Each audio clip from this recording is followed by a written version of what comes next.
Okay, then Cynthia, shall we start?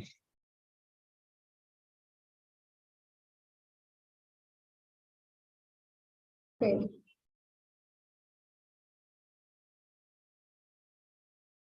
Good evening, everyone. Esteemed collaborators and honorable guests and participants from across the globe, I extend to you all a warm welcome to the inaugural session of the second edition of the International Online Workshop on AI for Academics 75 Essential Tools.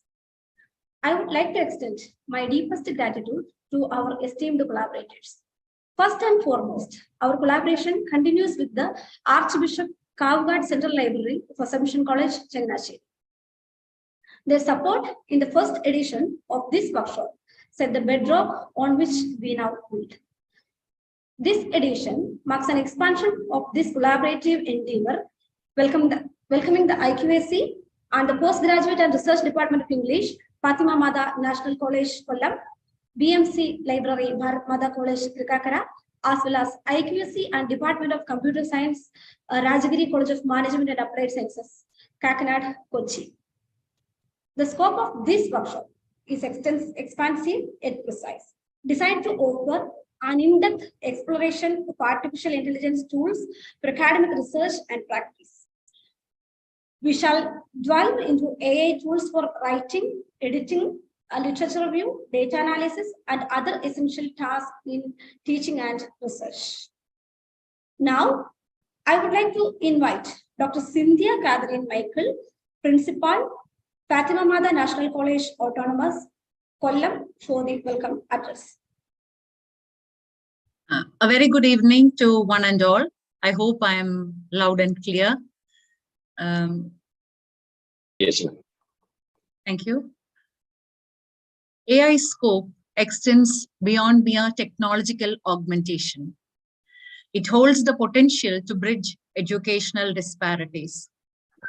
And it can be employed to provide tailored support to the underprivileged students, enabling them to surmount the formidable hurdles and often visit their educational journey. So the confluence of artificial intelligence with the higher education is not a matter of if, but rather an inquiry of when and how. The substantial dividends it offers are commensurate with the formidable challenges it poses, necessitating an unwavering dedication to ethical propriety, educational equity, and innovative ingenuity. Through our collective commitment, we shall unlock the transformative potential of AI, reshaping the contours of higher education to render it more accessible and equitable. And in so doing, we empower the emerging generation to navigate the swiftly evolving terrain of the 21st century. I move on to the pleasant duty of welcoming one and all to this program, especially the inaugural program. First of all, I would like to welcome the chief guest of the day, Ambassador T.P. Sreenivasan, IFS, former Ambassador of India and former Vice Chairman, the Kerala State Higher Education Council. Thank you very much, sir, for having accepted our invite and attending this program. Thank you, sir, and welcome to this session. Thank you.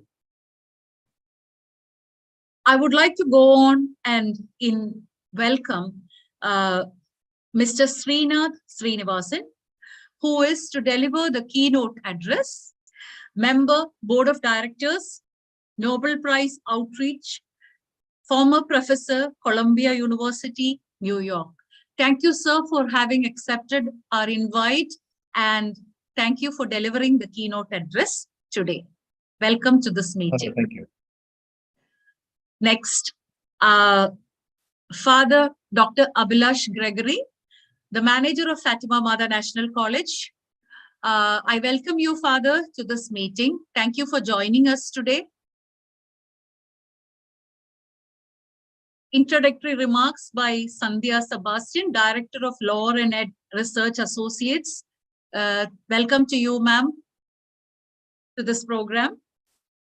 On behalf of all, I would like to welcome all the respected guests, dignitaries who have joined this session. I can't mention the names, but there are a lot of things. But so thank you all for joining. I hope we have a very good interactive session today, and as well as the program ahead in the days to come. Welcome to you all. Thank you.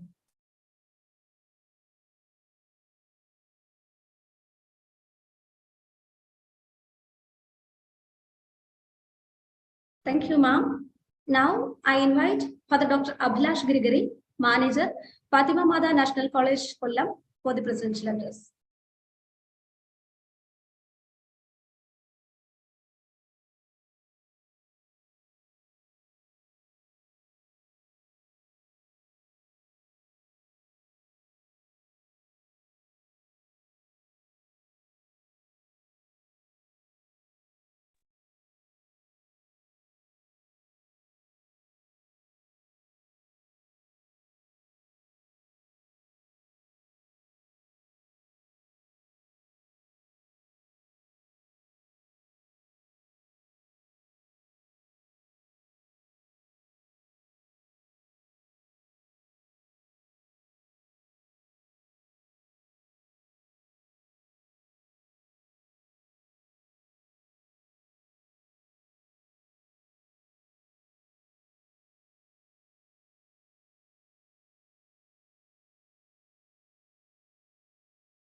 Father. Father. Hello. Okay, sorry. Good evening to all.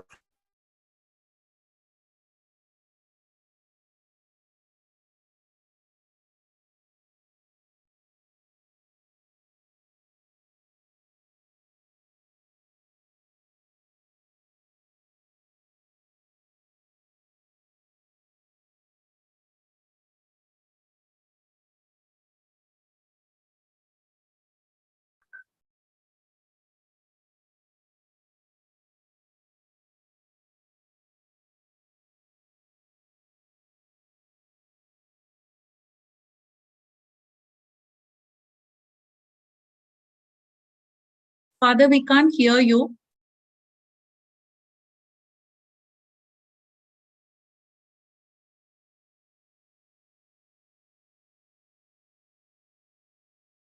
Suppose there is a network issue.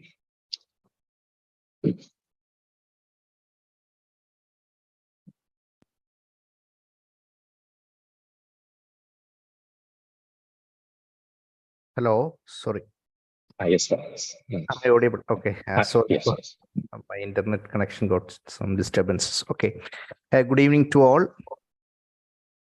A human being is an intelligent being. Intellect is that which differentiate human beings from other animals. This distinct capacity of using intellect is now no more the unique capacity of human being. This is a very perplexing and at the same time very profounding claim. Artificial intelligence is a trending topic not only for the academicians but for the common people. Is AI good? Is it very good? Is it not so good? Is it dangerous? Does it cause more trouble? Is it challenging? Is it confusing? Etc. are some questions we confront. One thing is sure, we are now in the age of artificial intelligence. We cannot ignore artificial intelligence. No, we cannot bypass it. We need to encounter artificial intelligence. We need to accept it, appreciate it, and assimilate the goodness of artificial intelligence. In the creation narrative of the Bible, we see that everything God made was good. Then evil entered in this world because of the misuse of human freedom. I think artificial intelligence is good. It is good to have artificial intelligence. Let us keep it good. And I am sure this workshop, Artificial Intelligence for the Academics, is a step towards this. Congratulations and hearty welcome once again. Thank you.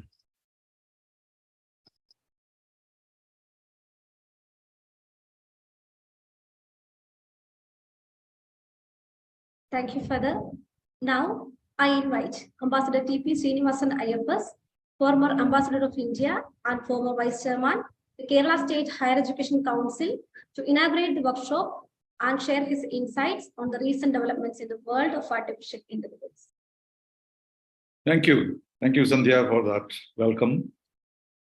I'm delighted to be here with you, not only because the key speaker today is my son, but also because you thought that I would have something to contribute to this discussion. Artificial intelligence has arrived, not just now, almost 50 to 70 years ago. It has already started. But what has now happened is like any other technology. It is being used and we are discovering the various aspects of this new phenomenon. Every new technological phenomenon has bewildered us. And initially, we wish it away rather than get familiarized with it because it was, in a way, coming in our work, and a sudden change in our working system was always inconvenient. But that is not true anymore because technology is overtaking us.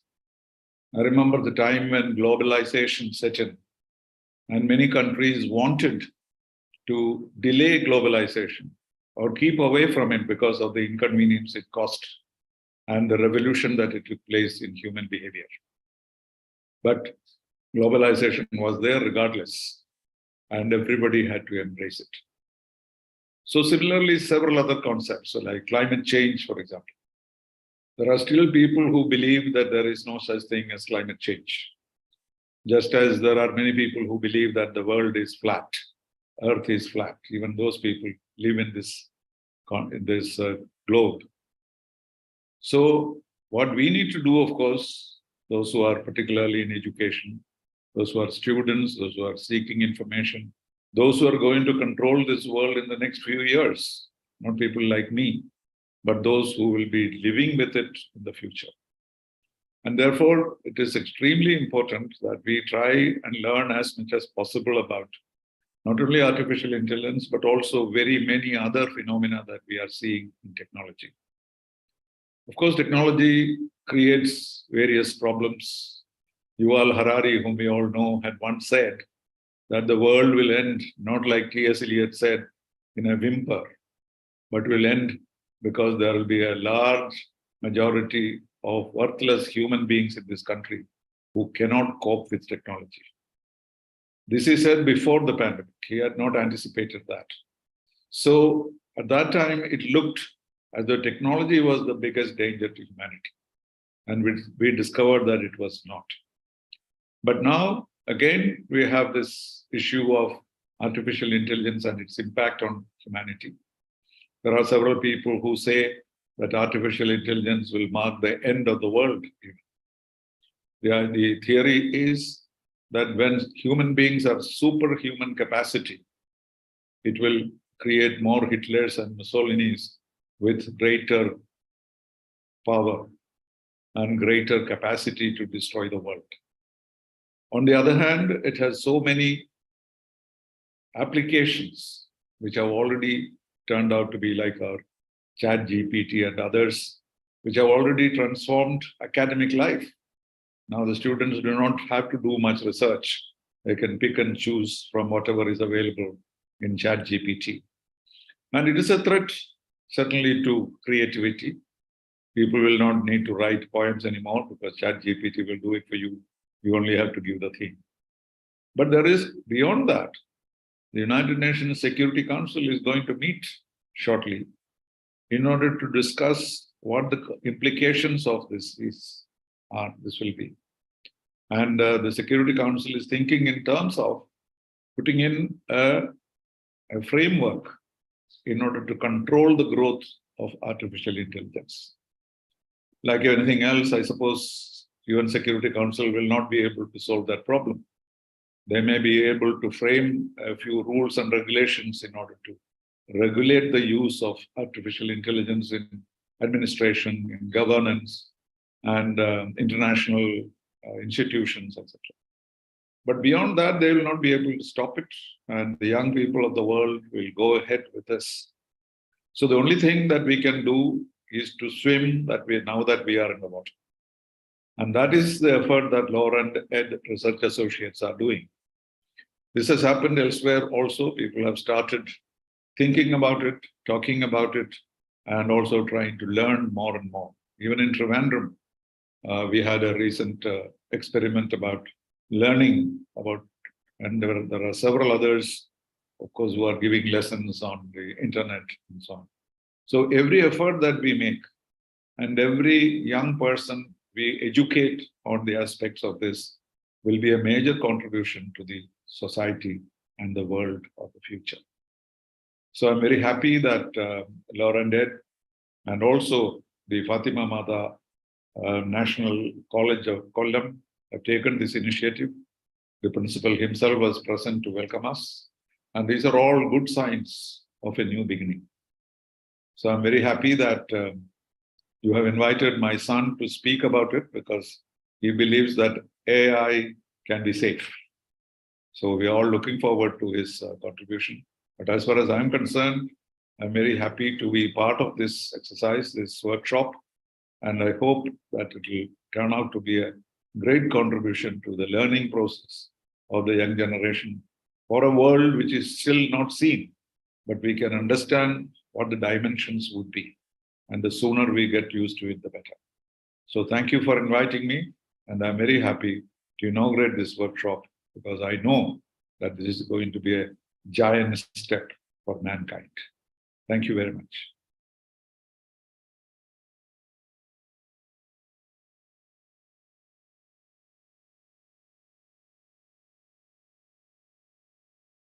Thank you very much, sir, for your insightful discourse. Today, as the keynote speaker, we have the well-known digital expert, Mr. Sreenath, who is the member of Board of Directors of Nobel Prize Outreach and former professor at Columbia University, New York. He has served as the Chief Digital Officer of New York City and the Metropolitan Museum of Art. Currently, his series of talks on non-scary AI and how people should deal with the inevitable technological developments provides insights on this topic. I cordially invite you, sir, for the keynote speech. Thank you. Thank you very much. I am delighted and honored to be here and to be with all of you. Greetings from New York City. And it's always an honor to be with my dad and to see all the amazing things he is doing in Kerala, in India. He's someone who, after retiring from the Indian Foreign Service, could have lived anywhere in India or anywhere in the world, but he chose to come back to India 20 years ago to make sure that he continues to contribute to Kerala and the society there. And through him, I've had a chance to participate in multiple fora over the years, and I always learned so much. I'm very grateful to the organizers of this, including Father Principal, and thank you everyone for attending. I see we have 200 people watching from around India and other places as well. Thank you. We're very grateful for this opportunity. My father said that I am optimistic about artificial intelligence and AI. And I am. I call this session that I'm going to be doing my non-scary guide to AI, but there is a lot to be scared about. But my overall thought is, because after I did some of these workshops, somebody said to me, Sri, you're still scaring us. So where's the non-scary part? The non-scary part is that I'm on team human. I believe that human beings will win, because we are going to go into a world where expertise is going to matter more than ever. This session is part of a larger 10-day online course that's being organized by Laura and Ed, and will be a wonderful opportunity for people to get lots of hands-on experience, lots of tools. You can get 75 tools, AI tools for academics. So I wanted to think a little bit about the larger picture and share some thoughts and get as many questions as possible. So I love that people have been introducing themselves in the chat in Zoom. And I hope if you're watching live, you will continue to do so. I've also put in my contact information. I'll also throw in my email address so that if anyone has any questions, I would love to continue the chat and continue to talk to you and learn from you as we go forward. We have obviously a lot of ground to cover, so I am going to get started. And I have a presentation that I'll be using to guide me, but this is really, we'll have so much opportunity, so much time for Q&A, because that's going to matter as we go through this. So I call this, as I said, my non-scary guide to AI. I see, in addition to all the wonderful faculty and organizers here and participants, I also see Justice Hariharan Nair is here, who is a great thinker and philosopher. And he and I were on a recent panel. So I feel bad that he's again attending my session. I will make sure that there are at least 3 new things that I didn't talk about the last time, just for the justice. And you can find my presentation. You can see the link on the screen. You can see the URL, so you can grab it. This is a living document that will continue to be updated. So you will have it. I'm sure the organizers will share it with you as well. In addition to the very kind introduction, I wanted to mention that I work at Digimentors, the company I started, where we work on all kinds of social and digital consulting and training. When I started teaching, you can see on the left, I was a young man, I had hair on my head, and computers looked very different than they do today. I could not have imagined the power that we have in these cell phones and what they're able to do. This cell phone is much more powerful than that computer. And now, 25 years later, I'm still teaching, and this is a new topic that I'm focused on about AI and where we go from here. One of the things my father mentioned was the importance of getting up to date on new technology and learning all the time.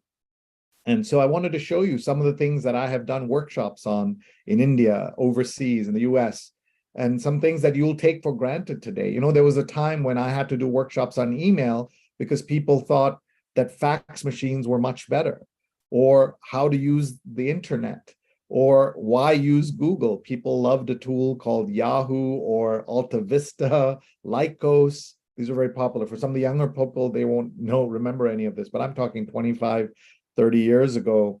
LinkedIn is now very popular, but I wrote about LinkedIn in 2006. Gmail, people were opposed to Gmail because they thought it was scary because Gmail had ads next to your content. And people were worried about it. A lawmaker in California introduced a bill to ban Gmail. But look where we are today. Almost all of you use Gmail. And when human beings are presented with the opportunity to choose between convenience and security and privacy, they will always choose convenience. And that's what we've seen with Gmail. So things that you now take for granted were things that I had to do workshops on. One thing I did not ever do a workshop on is cryptocurrency, NFTs, and we've seen why, because those are not permanent technologies that can be used for good in an easy to understand way for most people. And that's why I haven't done that. But you can see now I'm doing these AI workshops. My social media workshops I've done for 25,000 participants in 75 cities and 25 countries. This is just starting in May. So you're very early. I'm learning as I'm doing this, and I would love your feedback. In my old sessions, I've done that by heart now. This is very, very different. For the academics and for those of you who work in nonprofits, one of my students said this sentence. He said, "We do some jobs for money and some for the honor and privilege of doing the work. If we get to do both, we're lucky." And this was my student, Norm. I love this so much, I put it on the back of my business card. And it really drove my thinking about what we are doing as academics, as nonprofits, as people who are doing mission-related work, where we are mission-driven, where we want to help people, we want to change the world for the better, and this card will always be with me. You can see a lot of QR codes on the screen. If you're a QR code aficionado, you can use them all. But you can see there that email still matters. And that's why I'm a big fan of email. And you see that in a world where there are all kinds of tools, email still matters. And there's my email address, sri@sri.net. But I also wanted to tell you about this Blink card, which is a popular way to get contact information for somebody and put it into your phone so that you can reach that person later. And you can use my Blink card there. Otherwise, you can see all these different tools. LinkedIn is here. Here is Instagram. Here is WhatsApp. Here is Snapchat, Messenger. Venmo and PayPal are pay systems in the US. I don't think you use them in India. This is Twitter. This is TikTok. And this is WeChat. WeChat is the Chinese, not just Twitter, but all of these things in a more powerful way. It's an incredible service that now you're not able to use in India because India banned 59 Chinese apps a couple of years ago, as you know. But definitely check out Blink, BLINQ, and see how you like it and what it does. So as I share here, we're going to be covering what generative AI is, why it's useful, why it's scary, some use cases, and a couple of live demos. When I did my workshop with the Justice Hariharan Nair for Kerala International Center, it was about a month ago, I had this amazing quote that I found: bullets cannot be recalled, they cannot be uninvented, but they can be taken out of the gun. And that has stayed with me as a way to think about AI, that it cannot be uninvented, but can we use it in better ways? Can we make it safe? Can we make guardrails? Can we make it as useful as possible? That is the question of our time. And some of you have seen this meme before, where young Bart Simpson complains about the hottest summer of his life. And now he says it's the coldest summer of the rest of your life, right? That's he's being told. And I spoke to one of my clients that I work with is creating the global heat resilience service. And one of the scientists associated with that was telling us that in 5 years, we will look back at 2023 with its terrible summer and heat in Europe as one of the cooler times. So this is already coming true, that what we will be looking back and wish the weather we have today is the weather we have, and which is, of course, awful right now. And this made me create this ChatGPT item where I said ChatGPT is really scary, but remember, this is the least scary, least powerful, least available, least ubiquitous, least challenging it will ever be. It's going to get much worse from here. And that also can guide what we think about. Here's somebody who runs an unemployment office being told they're being replaced by artificial intelligence. And this is the kind of fear that people have. Daniel Pink, who is a wonderful, thoughtful writer about technology, says that AI won't replace humans, but humans using AI will replace humans not using AI, right? So AI won't replace humans, but humans using AI will replace humans not using AI. That's something that we all need to think about as we are thinking on where all of this goes. But AI isn't new. You know, there was a movie called Artificial Intelligence by Steven Spielberg, AI, Artificial Intelligence, in 2001. So that's ancient history. You've also seen, this is from 2012, I wrote to somebody named Zeba, and it changed her name to Zebra. And so we're used to, like, computers thinking and helping us. They're trying, this is autocorrect trying to help us, but of course is also getting us in trouble. Or here is Grammarly, which many of you are familiar with. something that a lot of people use every day around the world and very popular. I'd love to hear in the comments if you're using Grammarly and what you think about it. And as I'm speaking here, please feel free to jump in the comments, respond, push back, and of course, we'll take your questions in a few minutes as well. So AI isn't new, but something changed in 2022, and that was the arrival of ChatGPT through a company called OpenAI. And since then, there's been full-blown panic and misunderstandings and exhilaration about all things to do with AI. For example, a 4-week-old AI startup raised 100 million euros.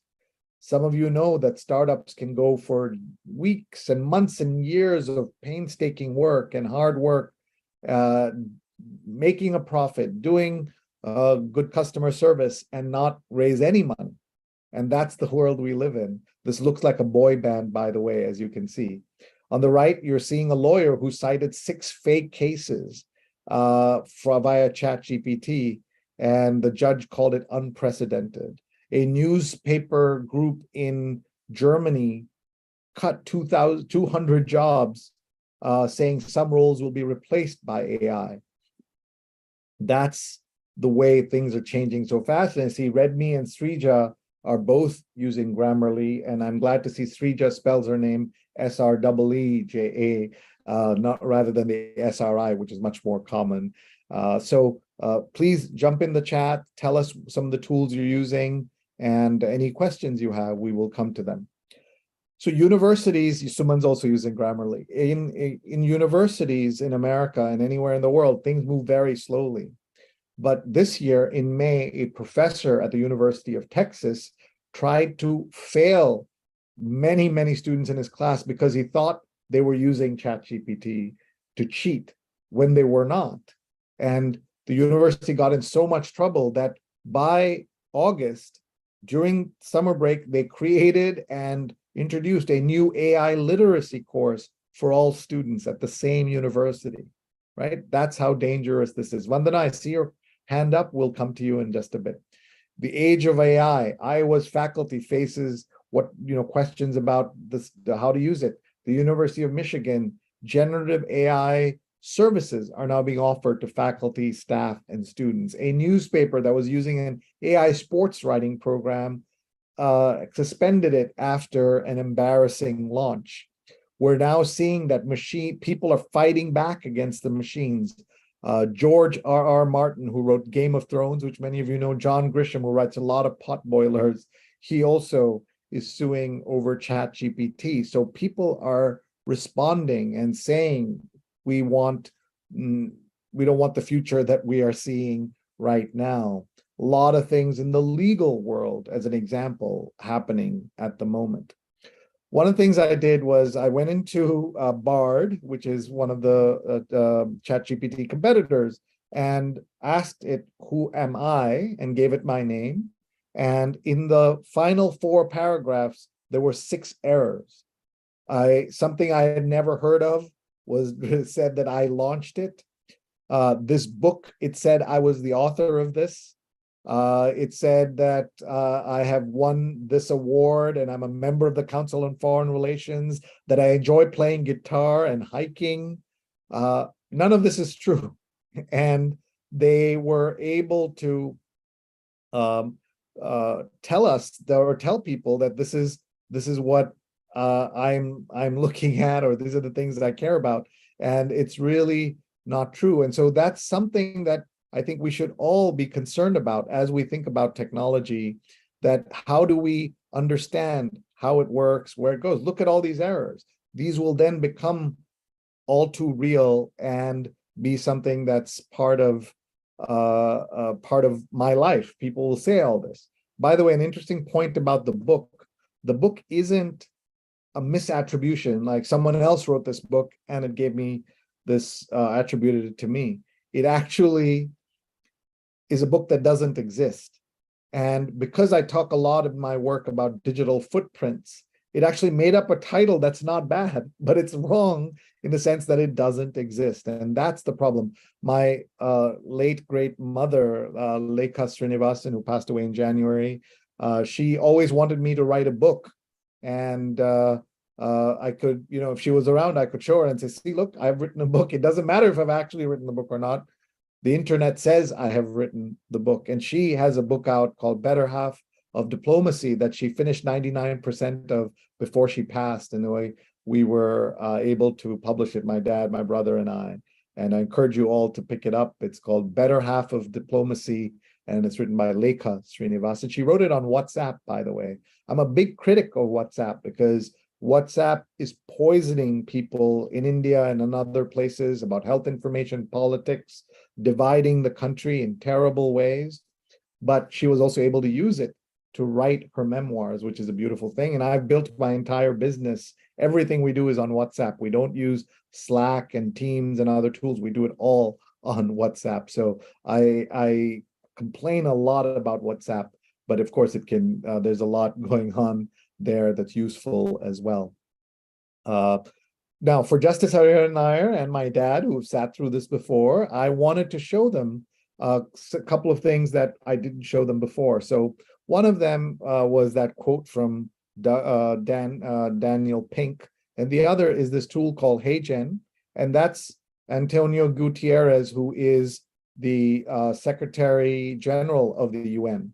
And so I'm going to play this, and somebody please give me a thumbs up when you see this working so that I know it's working. कृत्रिम बुद्धिमत्ता रोजाना समाचार में चर्चा कर रही है और वे समाचार हमेशा सकारात्मक नहीं होते हैं। तकनीकी नेताओं और विशेषज्ञों द्वारा एआई के विविध खतरों की चेतावनी है, छोटे हथियारों के विकास और गलत फहमियों को तेजी से बढ़ाने तक। लेकिन एआई के पास भी अच्छी संभावना है। इसके शक्तिशाली उपकरण स्वास्थ्य सेवा में एक विशाल लहर बनाकर 2030 की योजना और विकास लक्ष्यों को आगे बढ़ा सकते हैं और बीमारियों को समाप्त कर सकते हैं। So there, the SG does not speak Hindi, but you saw him and watch the lips. Just watch the connection. कृत्रिम बुद्धिमत्ता रोजाना समाचार में चर्चा कर रही है और वे समाचार हमेशा सकारात्मक नहीं होते हैं। It's almost perfect. And this is version 1. Imagine version 2, imagine version 10, 20, 30. And there's a service called HeyGen. And it's very powerful, very scary in that way, but also very helpful if you're an organization trying to do it. As long as what he's saying matches what he wrote and what he's tried to say originally. And that's the hard part. To do that at scale is going to be very, very difficult. But there are many other tools like this. And I certainly appreciate the comments and questions coming in. I will go to them and ask them to you. And thank you for everybody who gave me a thumbs up, including my dad. And then this just happened yesterday. And again, this is for my dad and for Justice Hariharan Nair, who have sat through my workshops before. All you need to do is see the first sentence of this article. ChatGPT has learned to talk.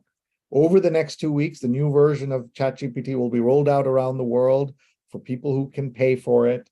And you can just speak to it the way you speak to Siri or Alexa or Google.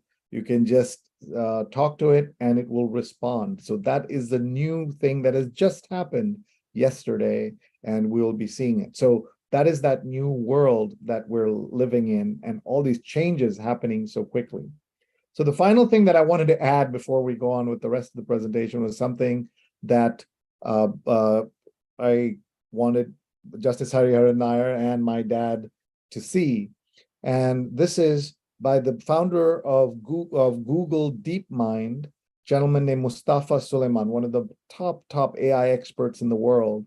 And he says there are actually 3 AI evolutions, 3 waves, and we're only in the second wave. There's a third wave coming. So what is the first wave? The first wave is computers will classify various types of data like images and text. Second is generative. That's where we are.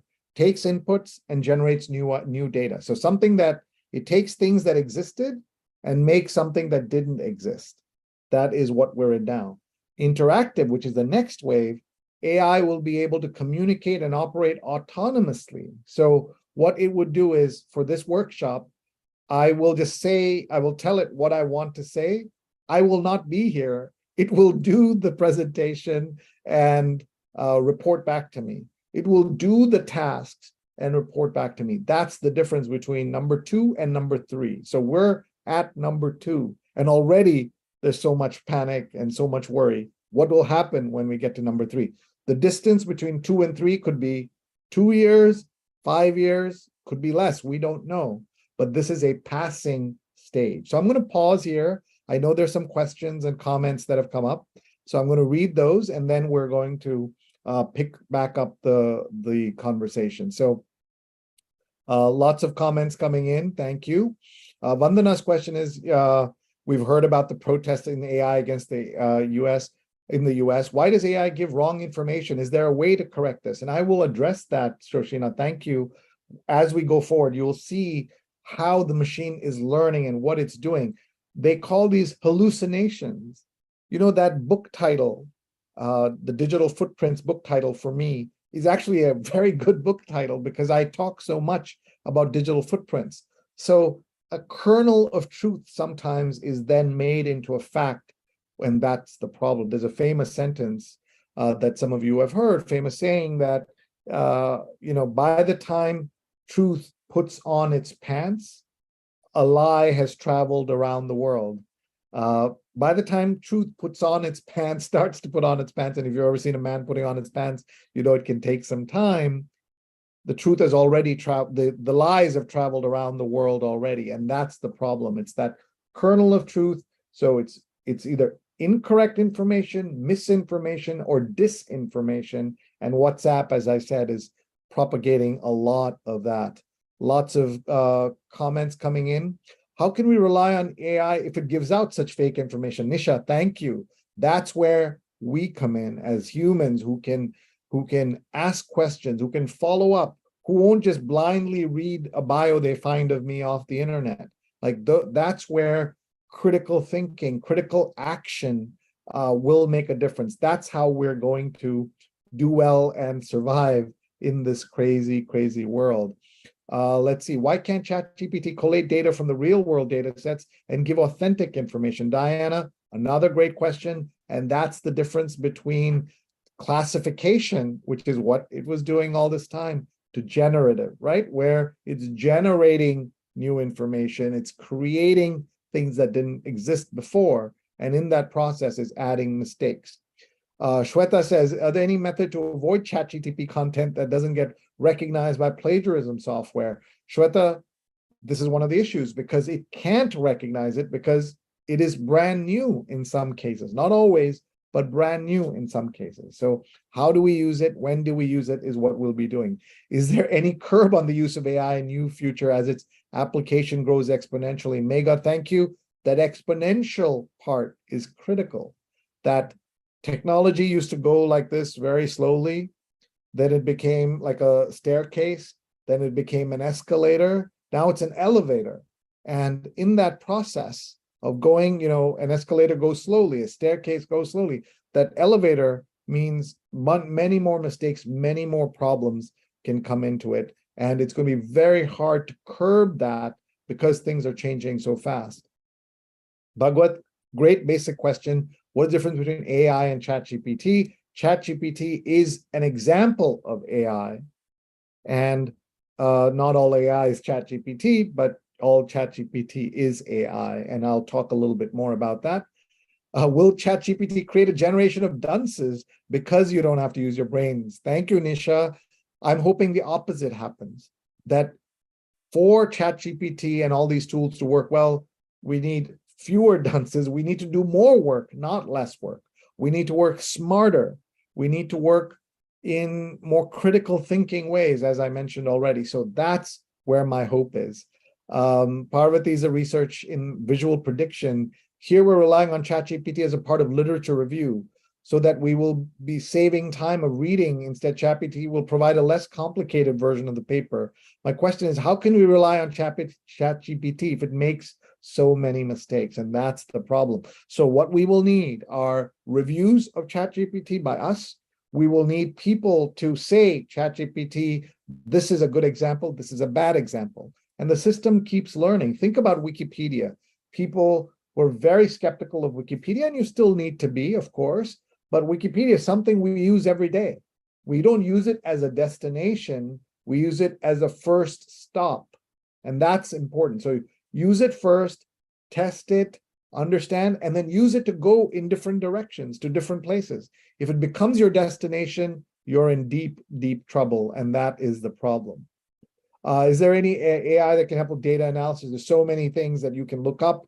And if we come to it, we can use. And by the way, these are the tools. You have 10-day course that all of you are taking. Not all, many of you are taking, most of you, which is 10 days of intense 75 tools that will make you a better academic. So please check all of that. Arya says, is our personal data safe in the world of AI? No, it's not. And I tell the nonprofits I work with, please do not upload personal information into AI, because then it becomes there and it stays.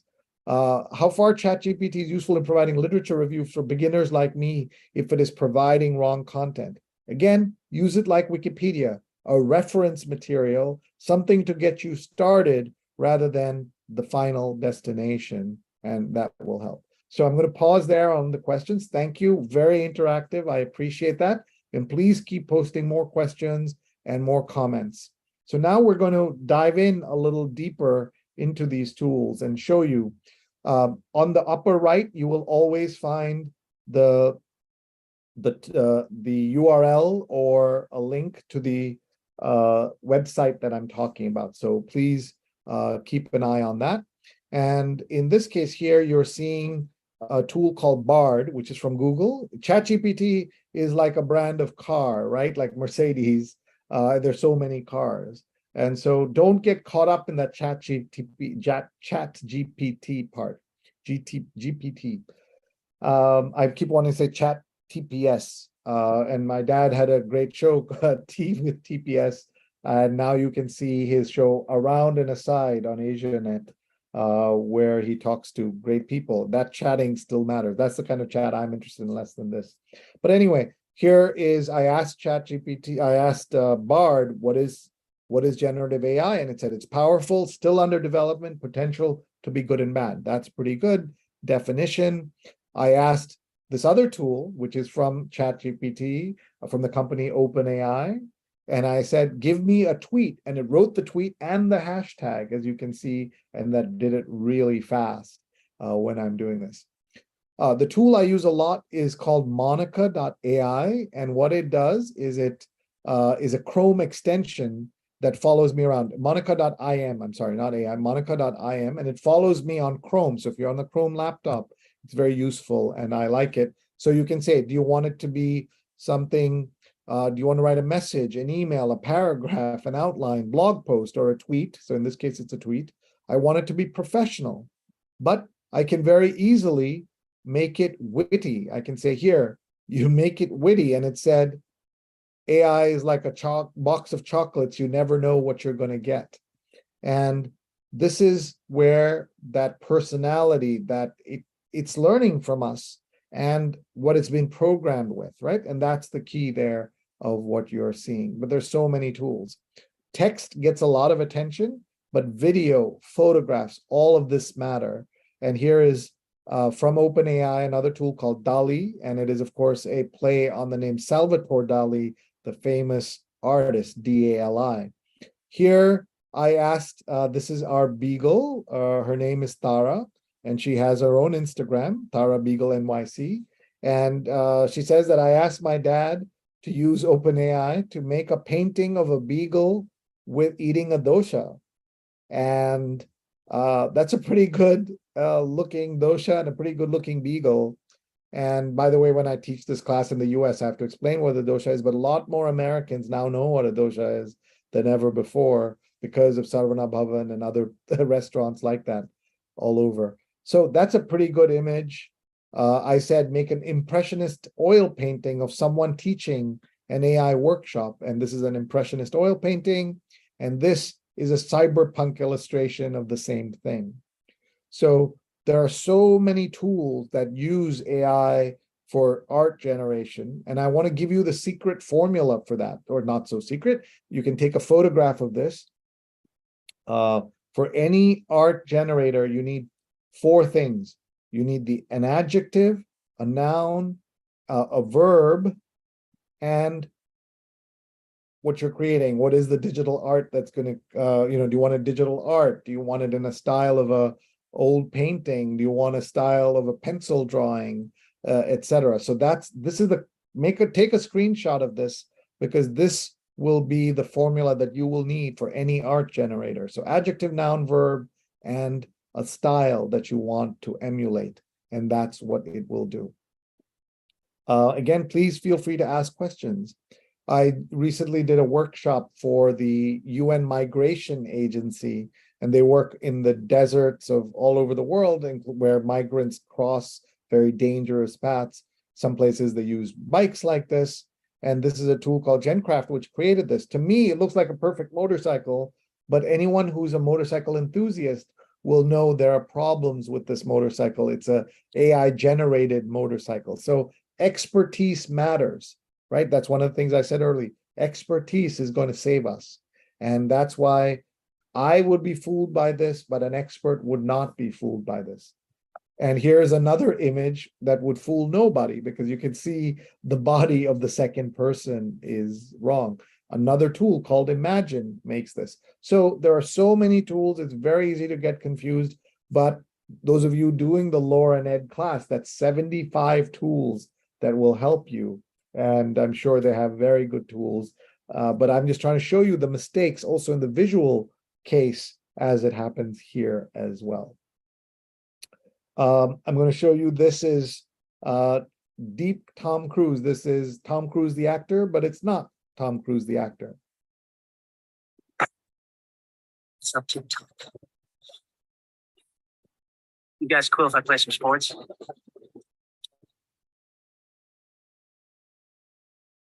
Well, hey, listen up, sports and TikTok fans. If you like what you're seeing, just wait till it's come to next.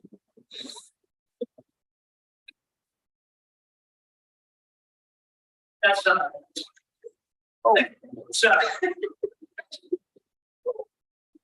Sort of embarrassing, reminds me once in that Russia ran into Gorbachev.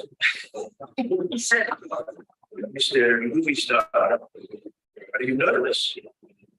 So anyway, so this is the power of video to do this. You could do these kind of deep fakes before, but now they're much more powerful, as you can see. So please keep, I know the audio wasn't clear, Nisha, but you get the idea. He certainly looks like Tom Cruise, even if it wasn't Tom. So I encourage you, as you're exploring the world of these tools, to make sure that you are able to understand where and when, sorry, let me just pull this up here. Oops, sorry. Let me just pull up the presentation here, one second. Just make sure you're double checking and triple checking anything you look at. So with the elections coming up in India, in the US, there'll be so much disinformation and misinformation, unprecedented levels. It's going to be a real crisis next year on how all of this goes. So all of you, please pay attention when you see things come through. Video is easily fakeable, and that's one of the issues that we're talking about. So that's video. Another issue is audio.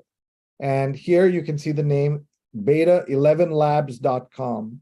And 11 Labs is a company that allows you to take anyone's audio, 1 minute of anyone's audio, and then you can make them say anything.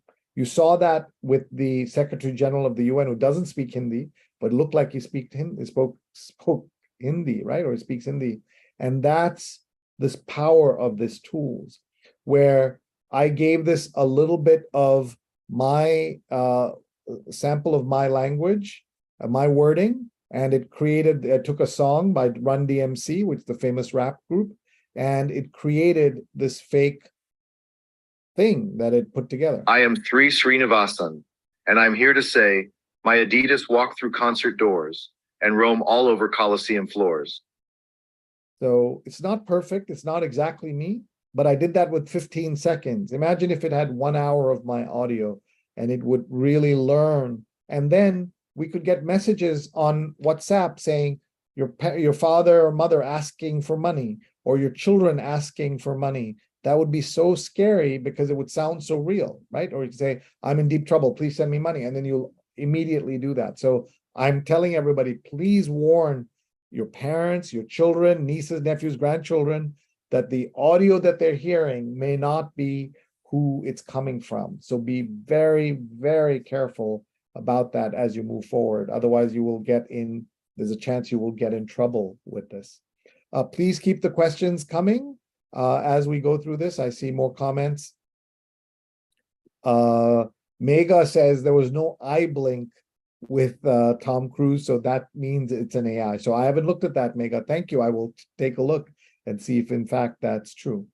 So one of the things that we have to understand is that when you're thinking about AI, it can do some tasks very well and some not so well. So here I took a 7,000-word article in the Wall Street Journal, about the Wall Street Journal editor in New York Magazine, and asked AI to summarize it. It did a beautiful job, absolutely perfect summary, but in the 5th word of this article, it made a huge mistake. It said it's a fictional account when it's a factual account. And the problem isn't going to be that mistakes are in the first 5 words. What happens when the mistakes are in the first 10 words, 100 words, paragraph number 75? Who's going to read that carefully?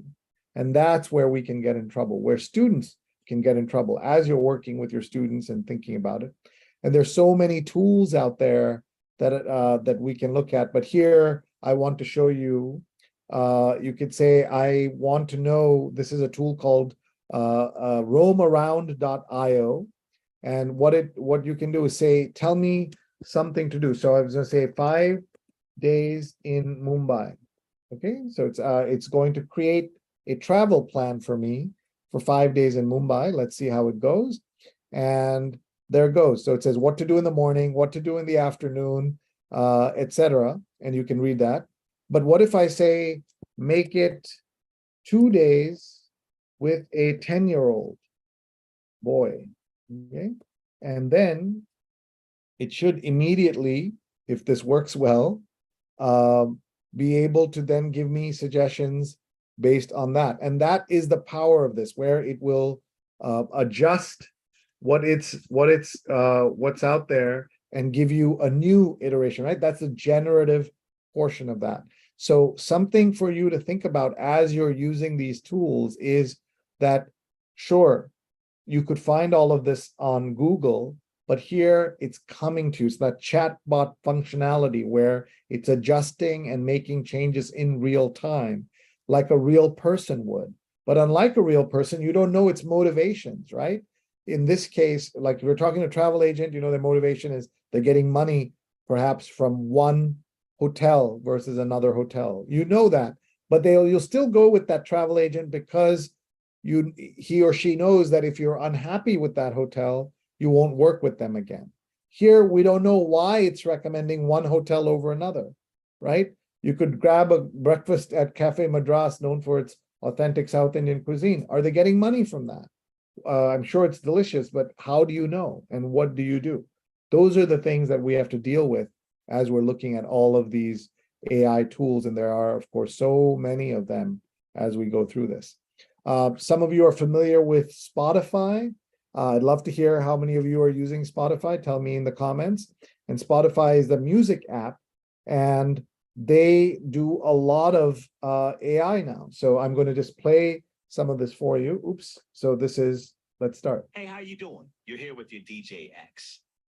Now let's jump into a few songs from an artist who's been heavy on your radar. It's Bob Marley and the Wailers.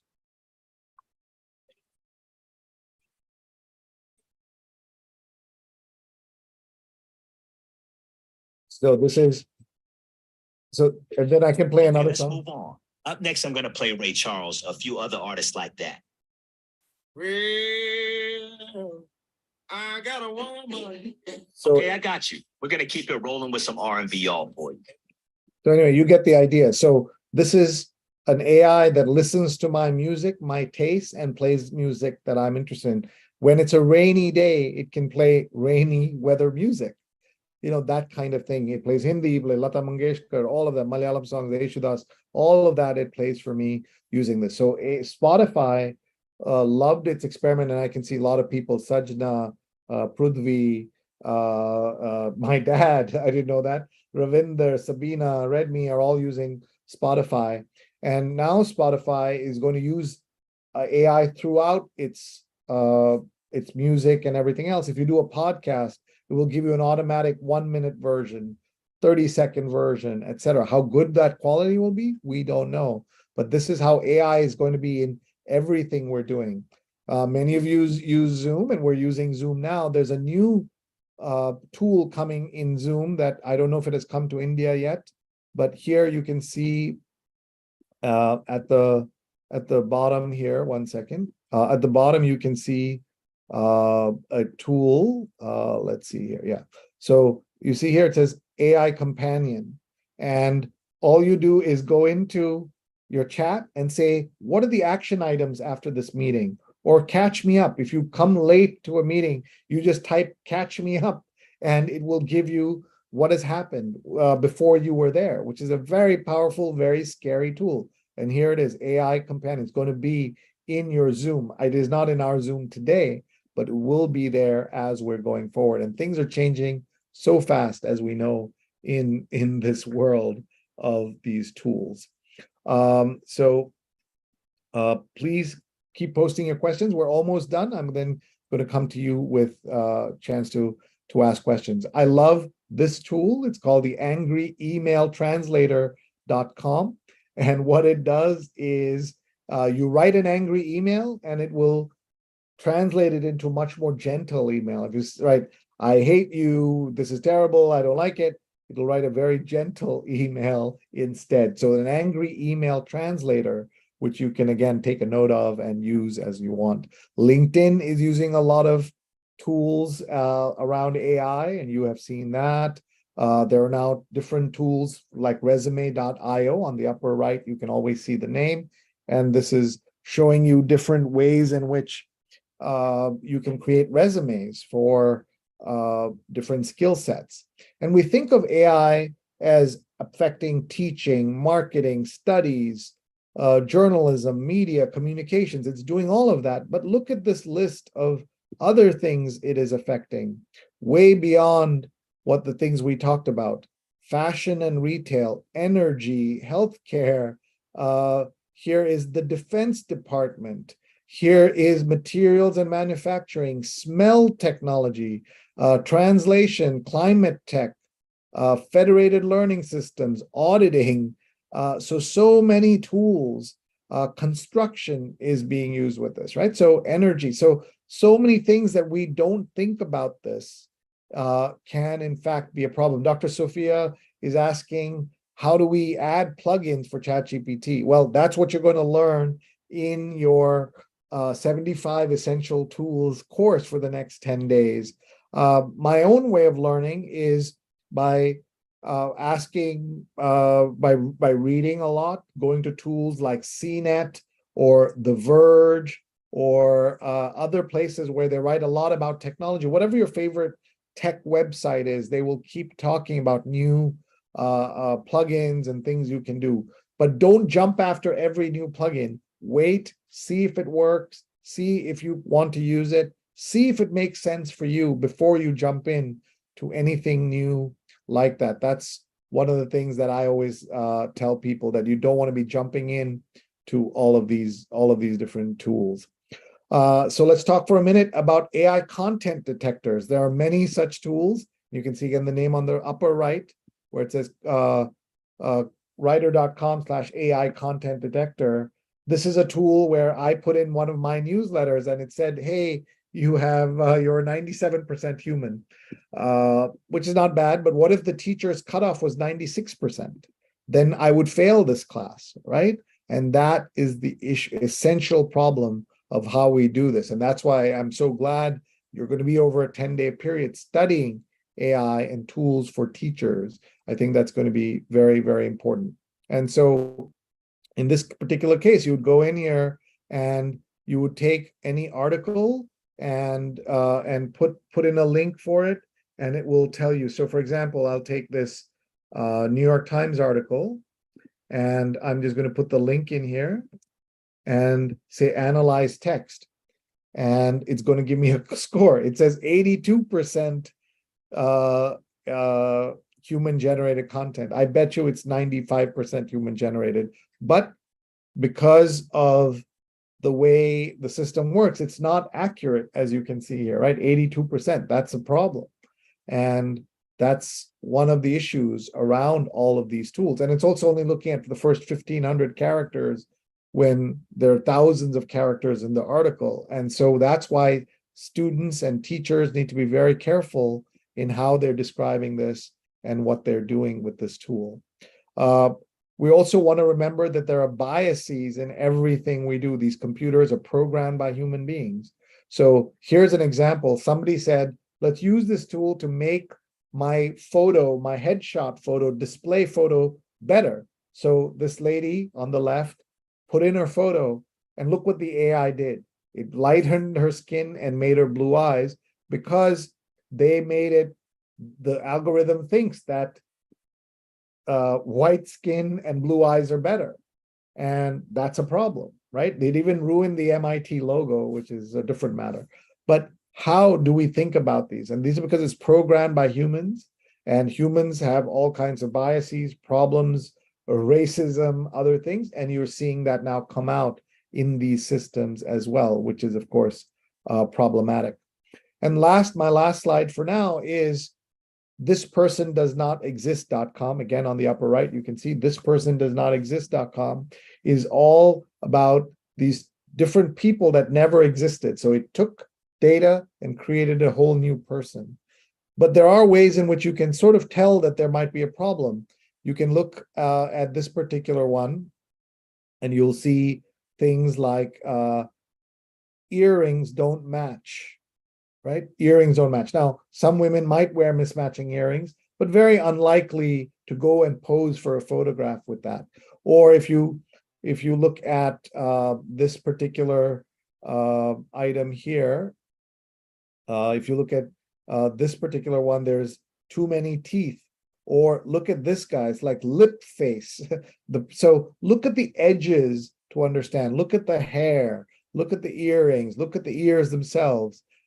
Here's another clue. They always say if an image has 6 hands, then it's most likely 6 fingers, then it's most likely AI. But most of you know that Hrithik Roshan, the Bollywood star, has 6 fingers. So he's not an AI, right? So how do we do this? So now we have to be very critically looking at all of this, but the AI knows we're looking for this. So it will start fixing each part as we're going here. And that's the opportunity and the danger with these tools. So I'm going to pause here, and I'm going to look at the questions, and then we're going to start wrapping up as we go here. So first of all, thank you all for your participation and questions. We're 217 people, which is an incredible number of folks. Thank you very much. Sajana says, AI that way can help in specifically choosing music that is based on individual music choices and can work as an interventional tool and therapeutic tool too. Sajana, absolutely. Well said. Diana says, how will our children in schools be able to surpass the skills that AI possesses? So that is not going to happen because AI has certain skills, but we're going to be different, right? Remember what Daniel Pink said. Humans who use AI are going to replace people who don't use AI. So it's not the AI that's replacing us. It's how do we get quicker to use AI. So I went to do a colonoscopy this year, and some of you know what that is, where if you're above the age of 45 in the United States, they take you in and they examine your colon with a camera that's pushed up your behind. And everybody should have it done. If your doctor recommends it, please do it. It's very, very important. That is my public service announcement, that everyone should get a colonoscopy. And the doctor said that the colonoscopy tools now are using AI and have saved dozens of lives. He himself, because the camera that is looking, he is interpreting it, but the AI can do a much better job. So there are tools that are being used every day that are not scary, that are actually helpful, or in what we saw, what Sajna said, right? But the key is, where is it useful? Where is it helpful? Where is it complementary?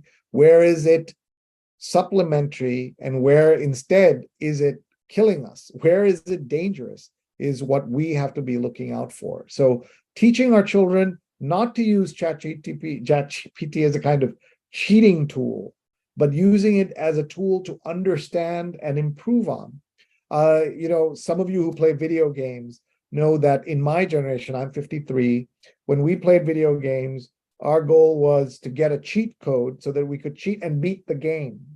My children's generation, they want to watch other people play video games and understand how to make the way. They don't want to cheat it, they want to understand it. And that's the difference between my generation and theirs. So that's my hope for AI, is that people will understand how these tools work and then use it. Vida asked, AI tools make online banking vulnerable in the future? Absolutely. Already happening, because personally identifiable information, PII, personally identifiable information, is what keeps your phone safe, your bank safe, your income tax information safe, all of that. Please be careful with it. Please don't enter it online. You might hear a voice. It's your mother saying, son, I need money, or I need your bank information. You will give it because you think it's your mother, but it will not be your mother most likely asking for that stuff. So we need to be vigilant in a way we didn't have to be before.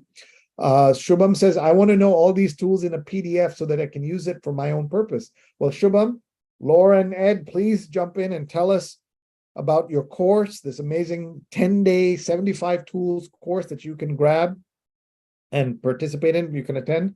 But all my work in this is in this living document that will be updated almost on a daily basis, bit.ly/3AI, jump in there, you can have it, and you can take a look at any of these tools that you're interested in.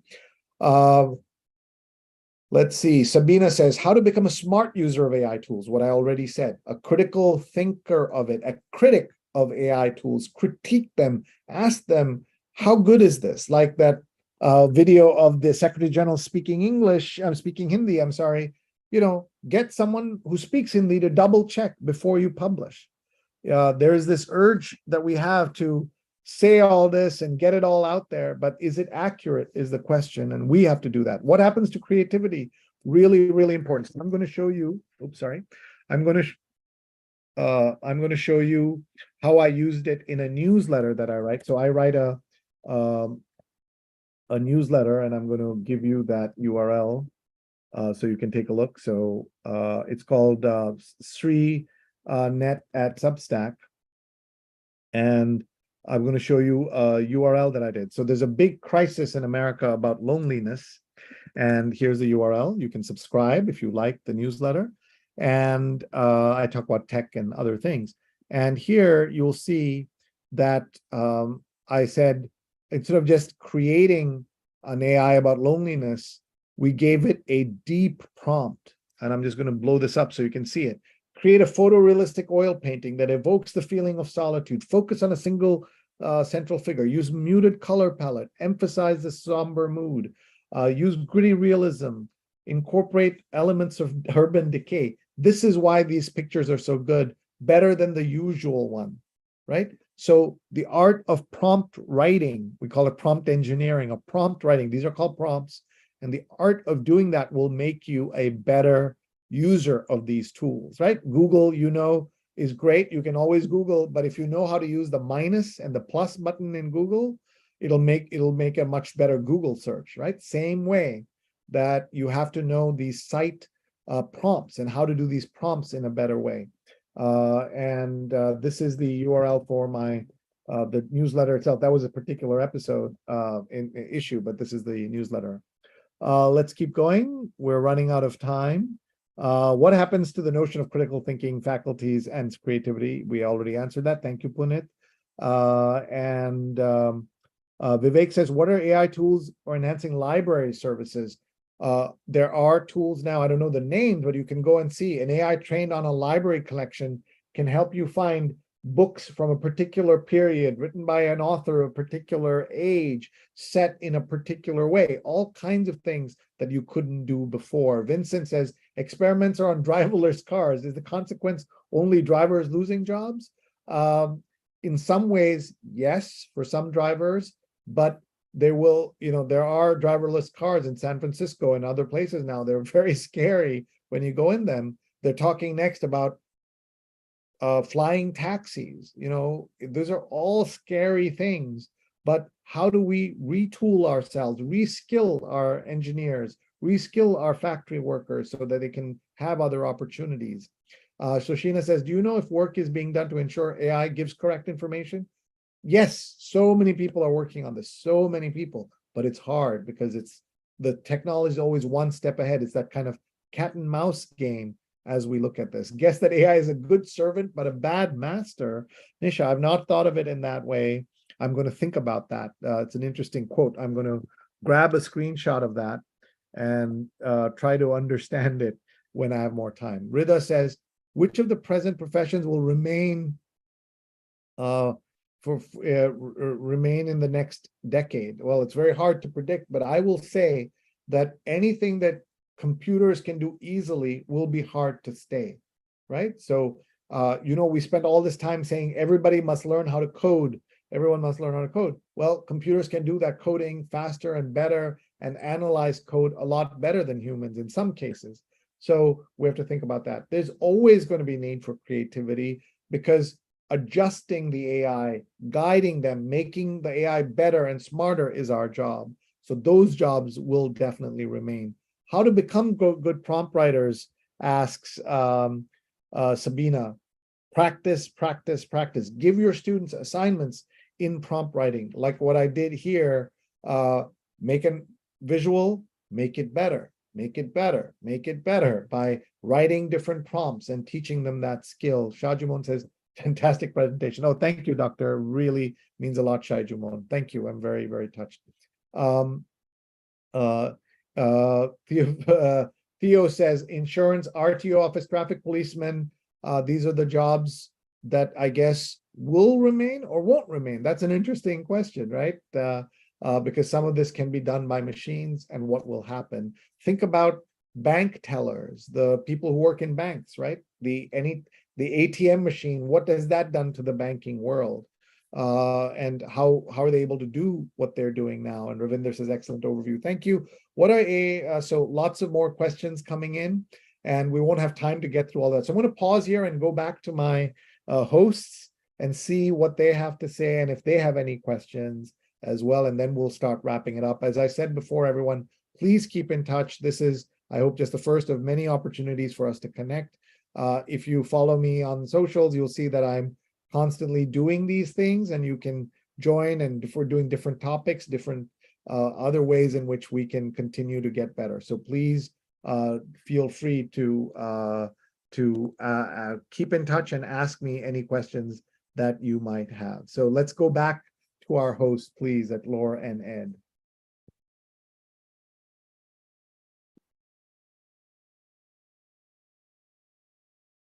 Thank you for all the great comments. I'm so touched. Really, it means the world to me. Thank you very, very much.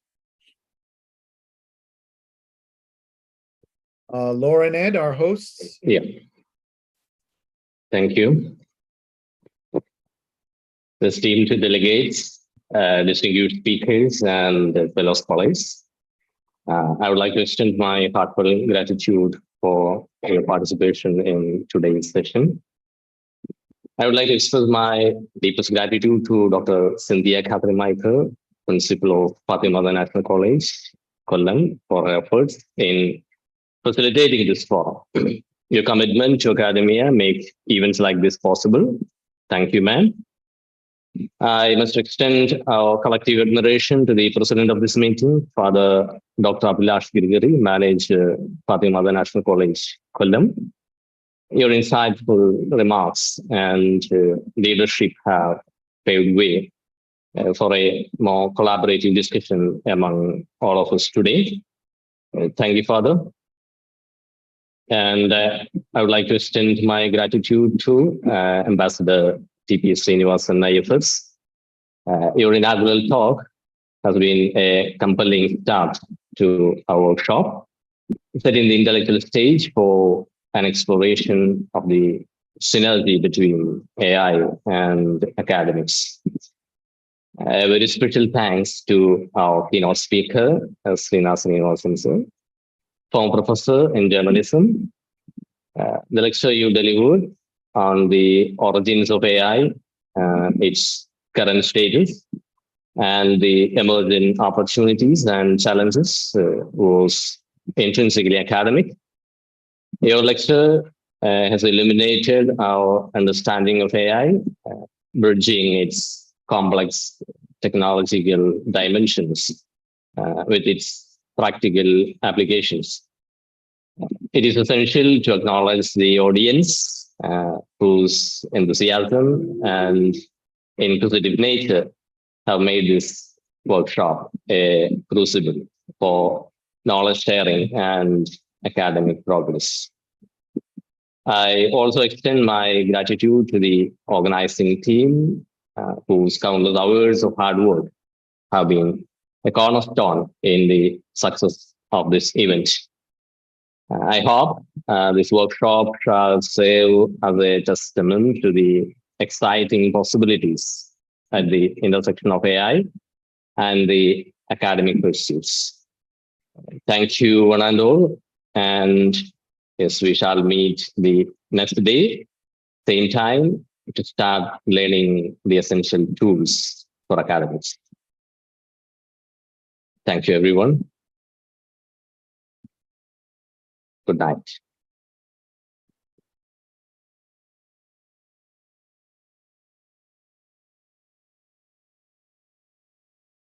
Thank you, sir. Thank